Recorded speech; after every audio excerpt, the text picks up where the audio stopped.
You'll see the idea of the two of every animal. It's like you have the giraffes lined up next to the polar bears and all that stuff. So I'm guessing you don't believe that's actually true. So could you talk just a little bit about that specific thing? What's going on with the two of every animals thing in the flood story? Yeah, so I talk about this in my video, Genesis 6b, Ark and Animals, part of the Genesis series.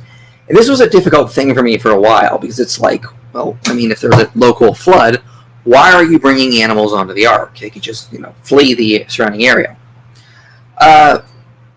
So I think some of it has to do with the covenant stipulations of what's going on there. And again, I may not articulate this properly, but see my video Genesis 6b where I sort of lay it out better.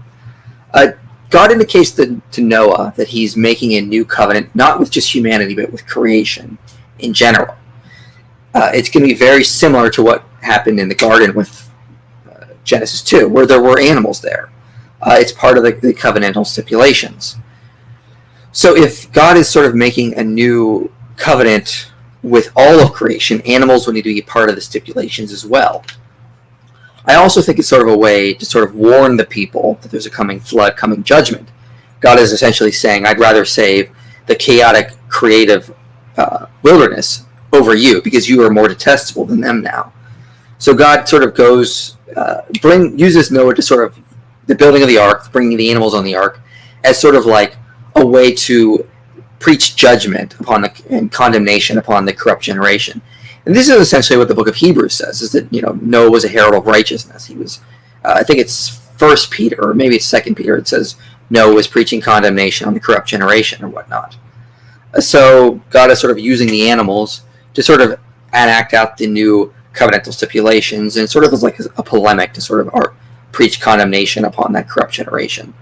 And if you actually read how the animals are used in Genesis 6, 7, and 8, that seems to be the purpose. It's not so much that, this is like, we got to save them because there's not going to be any land for them to escape to. It's, I'm creating a new covenant, and I need the animals to be a part of this, and I want them to be, so future generations understand that when I made a covenant with creation, it meant animals as well, not just humanity.